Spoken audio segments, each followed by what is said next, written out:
Baik, silakan Bu Evi. Ya, baik. Dimulai. Ya, mangga. Assalamualaikum warahmatullahi wabarakatuh. Selamat pagi anak-anak. Bagaimana kabar kalian hari ini? Alhamdulillah baik ya. Oke. Nah, anak-anak, coba sekarang kalian lihat ke kanan kiri kalian. Apakah teman kalian sudah lengkap? Ya, sekretaris sudah lengkap. Ya, terima kasih.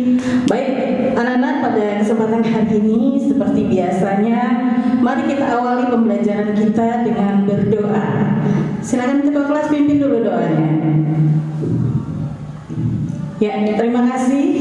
Nah, anak-anak, pertemuan kita hari ini, Ibu akan menjelaskan materi baru yang ada di bab 3, yaitu tentang ketergantungan antar ruang dan kaitannya dengan pengaruh terhadap kesejahteraan masyarakat. Tapi sebelumnya Ibu akan mengulas dulu materi yang sebelumnya. Coba di antara kalian masih ada nggak yang ingat apa materi kita sebelumnya? Iya, Manuel, tunjuk tangan. Apa nak materi kita sebelumnya? Iya, pinter. Materi kita sebelumnya adalah tentang perubahan sosial budaya. Coba, di antara kalian siapa yang masih ingat apa itu perubahan? Ayo, tunjuk jari. Kartika, ya, apa nak perubahan itu? Iya, benar. Perubahan adalah kondisi atau keadaan yang berbeda dari sebelumnya, ya. Jadi itulah yang dikatakan perubahan. Nah, kalau perubahan sosial budaya itu apa ya? Ada yang tahu? Ayo, masih ingat nggak? Iya, Angger. Apa Angger? Oke, good. Benar ya. Jadi perubahan sosial budaya itu adalah merupakan perubahan yang terjadi pada nilai, norma, dan perilaku yang ada dalam kehidupan masyarakat yang mempengaruhi tingkah laku seseorang di masyarakat itu sendiri.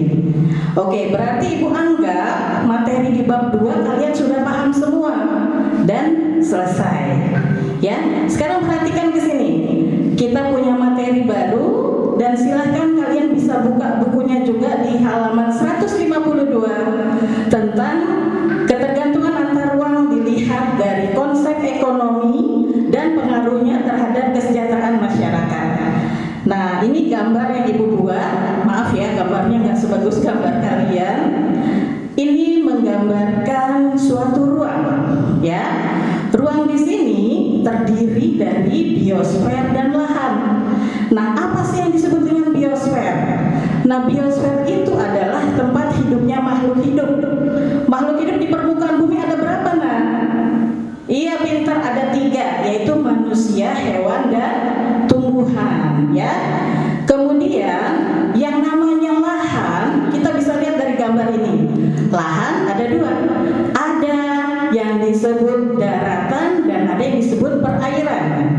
Daratan itu apa? Nah, bisa lihat di gambarnya. Daratan ada dataran tinggi, contohnya gunung, dan ada dataran rendah, contohnya sawah dan ladang. Dan perairannya adalah laut. Paham sampai sini? Oke. Lah, terus apa hubungannya ketergantungan antar ruang dengan perdagangan internasional? Ya. Nah, mereka yang tinggal di dataran tinggi, di dataran rendah, jika melakukan kegiatan interaksi, saling melengkapi kebutuhan satu sama lain dan bersimbiosis mutualisme, ya, dengan melakukan kegiatan ekonomi seperti produksi, distribusi, dan konsumsi. Nah, mereka kalau melakukannya dalam skup yang luas, yang besar, berarti telah melakukan perdagangan internasional. Asalkan perbedaan wilayah dan ruangnya berbeda letak geografis dan astronomisnya. Ya, misalnya Ibu contohkan. Nih, Ibu mau nyambel, mau masak, ya. Ibu membeli ini. Ibu butuh, nggak usah harus nemu petaninya, tapi cari resellernya yang terdekat, ya. Berarti si pedagang itu sudah melakukan kegiatan ekonomi ekonomi yang namanya distribusi. Dia sebagai distributor. Dan ibu yang membeli barang namanya konsumen. Dan barang yang dibeli ibu konsumsi. Paham sampai sini, nak? Paham, alhamdulillah. Ya. Oke, kita lanjut. Lalu apa yang disebut dengan perdagangan internasional? Perdagangan internasional adalah kegiatan jual beli barang dan jasa yang dilakukan oleh dua negara atau lebih, ya. Nah, kita lihat di slide berikutnya nih, ya.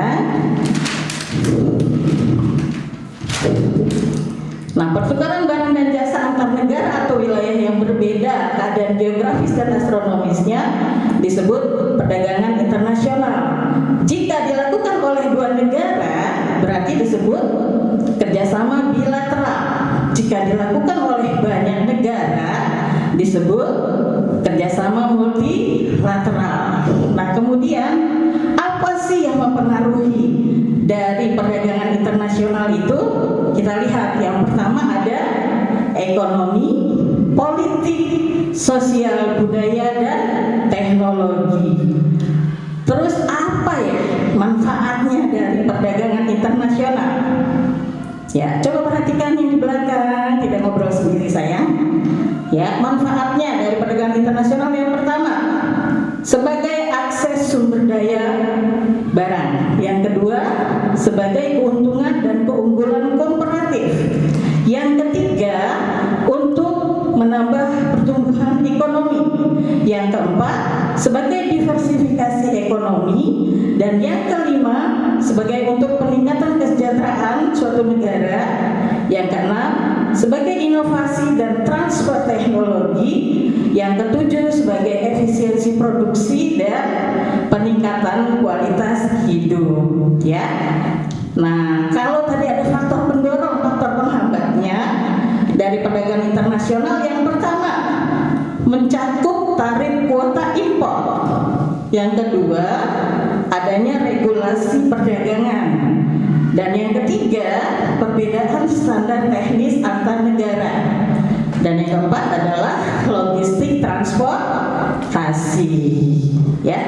Jadi ini yang dapat Ibu jelaskan untuk materi tentang perdagangan internasional dan ketergantungan antar uang. Nah, sekarang kalian lihat nih di meja kalian masing-masing. Tadi Ibu sudah minta ketua kelas untuk bantu Ibu menyampaikan LJK, ya. Nih, lembar kerja kalian untuk materi ini. Silakan kalian kerjakan 10 menit, ya, nanti dikumpulkan. Nah, nanti setelah ini jangan lupa nih, kalian juga ada tugas kelompok, ya, diskusi. Perwakilan kelompoknya nanti ke depan, ya, Nak. Ambil materinya, nanti kalian pilih. Materi masih tentang perdagangan internasional, ya. Nah, nanti ambil, ya, Nak, ya. Oke. Nah, 10 menit sepertinya sudah, ya. Sudah selesai, Nak? Sudah belum? Oke. Nah, anak-anak, pada kesempatan hari ini penilaian yang kalian dapatkan itu tidak hanya penilaian individu, tapi ada penilaian pengetahuan, keterampilan, dan sikap, juga penilaian kelompok antar teman, ya. Begitu. Ya, Pak. Nah, berarti sekarang sudah kumpulan, ya, ketua kelas. Sekarang mari kita refleksikan dan simpulkan, ya, apa pengertian perdagangan internasional.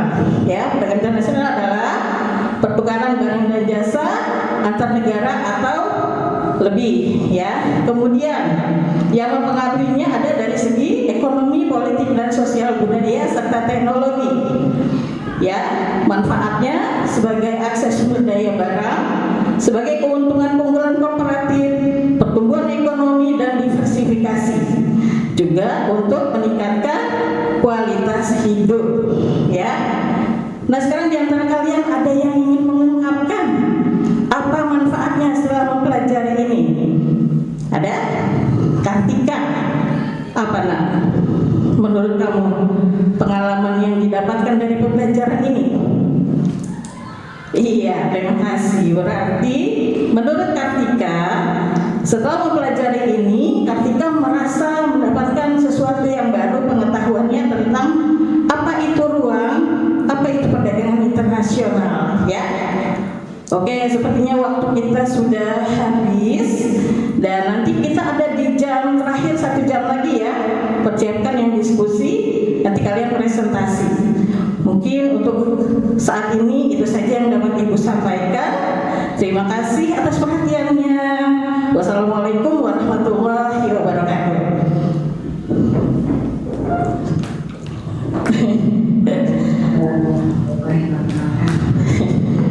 Aduh. Ya. Waktunya lebih ya, Bu? Pak. Ya. Ada minum, boleh minum dulu? Terima kasih, Ibu. Ya. Aduh. Bismillah.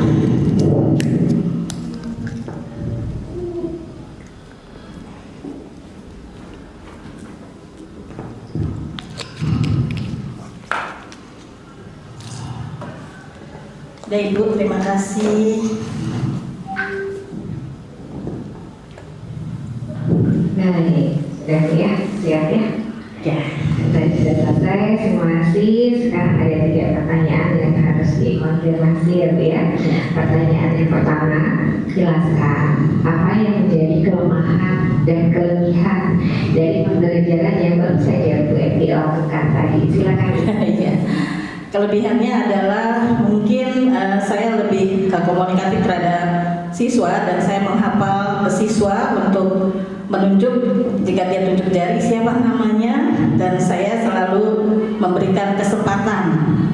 Dan kekurangan saya itu adalah mungkin saya agak ngos-ngosan ya. Kemudian terlalu cepat mungkin menjelaskannya karena mungkin kondisi juga hari ini dan itu sebenarnya bukan alasan ya. Karena sambil piket nih saya soalnya. Dan kemudian untuk kelebihan saya yang lain adalah saya mencoba untuk belajar sesuatu yang baru yang menurut anak sekarang itu kekinian. Jadi saya coba contohkan yang real sebenarnya itu kalau barang konsumsi itu seperti apa, kemudian distribusi itu seperti apa.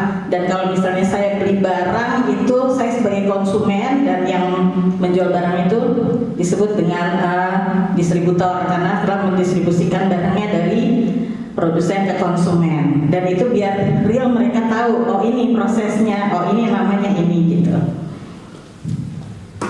Baik, terima kasih.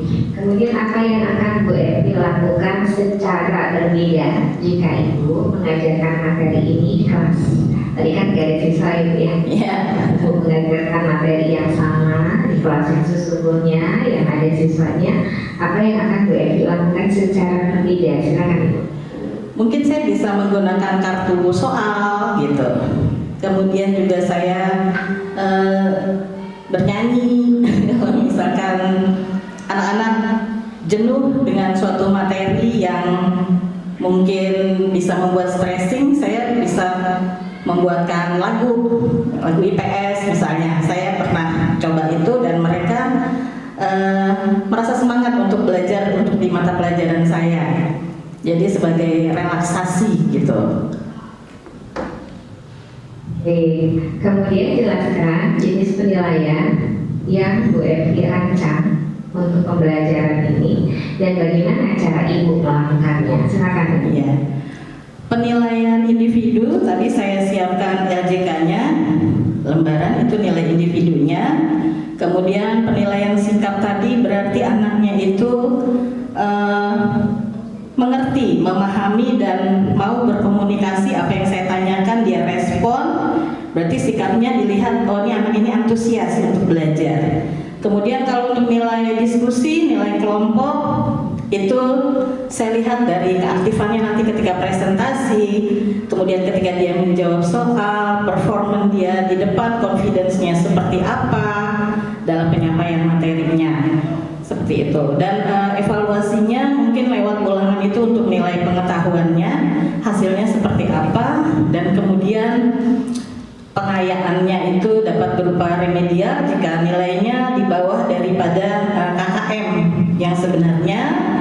Kemudian pengayaan bagi yang sudah nilainya di atas KKM, dan juga perbaikan gaya belajar yang mungkin saya harus rubah agar anak ini terstimulus untuk sesuatu hal yang lebih menarik dan baru. Seperti itu. Dari Bu Evi, tadi itu pertanyaan terakhir. Tadinya sebetulnya ada pertanyaan yang mau saya tanyakan, tapi sudah Ibu jawab. Maaf Bu. Dan kami ingatkan, ya, terima kasih selamat sudah sampai di tahap ini. Terima kasih sudah bergabung di program Guru Penggerak.